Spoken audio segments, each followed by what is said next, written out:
일본 코타츠 안에서 귤 까먹는 환상. 그거 지금 당장 버리시는 게 좋을 겁니다. 일본 사람들이 왜 코타츠에서 안 나오는지 아세요? 감성 때문이 아니라 거기서 나오는 순간 생명이 위험할 정도로 집이 춥기 때문이거든요. 오늘 영상 끝까지 보시면 우리가 몰랐던 일본 주택의 충격적인 민낯과 일본인들이 처절하게 외치는 생존 비명을 생생하게 듣게 되실 겁니다. 사실 일본 겨울이 한국보다 기온은 높거든요. 그런데 체감 온도는 지옥이나 다름없어요. 2025년 최근 일본 기상청 자료를 보면 도쿄 기온이 영상 5도인데 실내 온도는 10도 아래로 떨어지는 집이 수두룩합니다. 이게 왜 그러냐면 일본의 집 짓는 기준 자체가 한국이랑은 차원이 다를 정도로 허술하기 때문이에요. 한국은 겨울이 워낙 추우니까 국가 차원에서 단열 규제를 빡세게 관리하잖아요. 그런데 일본은 단열 규제가 그냥 권고사항 수준이더라고요. 게다가 지진 복구 핑계로 건설업체들 규제를 계속 풀어주다 보니까 집이 그냥 텐트 수준인 경우가 허다합니다. 실제로 일본 주택들 보면 이중창 구경하기가 하늘의 별 따기거든요.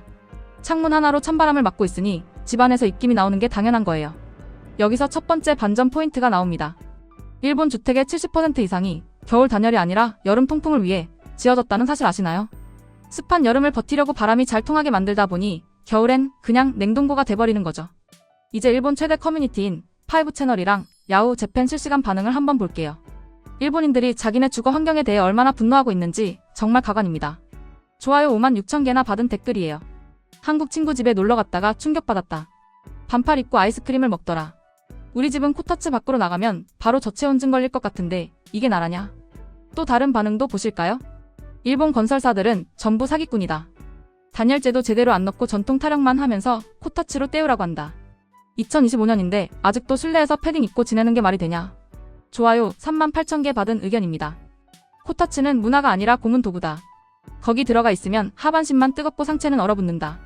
온돌 있는 한국인이 너무 부럽다. 근데 여기서 더 놀라운 건 일본의 난방비 구조예요. 한국은 온돌 하나면 집 전체가 훈훈해지잖아요. 그런데 일본은 방마다 히터를 틀어야 하는데 전기료가 상상을 초월합니다.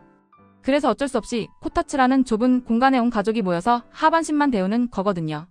이게 바로 감성비에 숨겨진 비참한 생존 전략이라는 거죠. 여기서 두 번째 반전 포인트 들어갑니다. 여러분 일본에서 겨울에 집안에서 사망하는 노인 수가 교통사고 사망자보다 훨씬 많다는 사실 알고 계셨나요? 이걸 히트쇼크라고 부르는데 따뜻한 코타츠에 있다가 갑자기 차가운 화장실이나 욕실로 이동할 때 혈압 차이로 쓰러지는 거예요. 일본 보건 당국이 2025년 발표한 최신 데이터를 봐도 이 히트쇼크 사망자 수가 매년 늘고 있어서 사회적 문제가 되고 있더라고요. 현지 반응을 더 자세히 살펴보면요.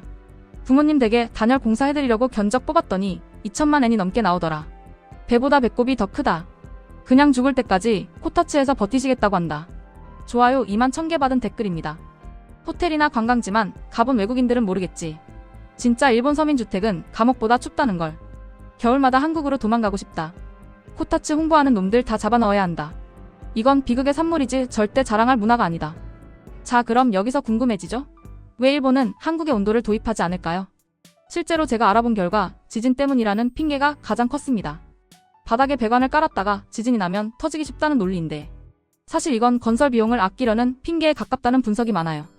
2025년 현재 기술력으로는 충분히 내진 설계가 가능한데도 말이죠. 세 번째 반전 포인트는 바로 일본의 부동산 시장 변화입니다. 최근 일본 젊은 층 사이에서는 단열이 잘 되는 고층 맨션이나 한국식 난방 시스템을 갖춘 신축 빌라가 엄청난 인기를 끌고 있어요. 구식 단열 주택은 공짜로 줘도 안 갖겠다는 사람들이 늘어나고 있거든요.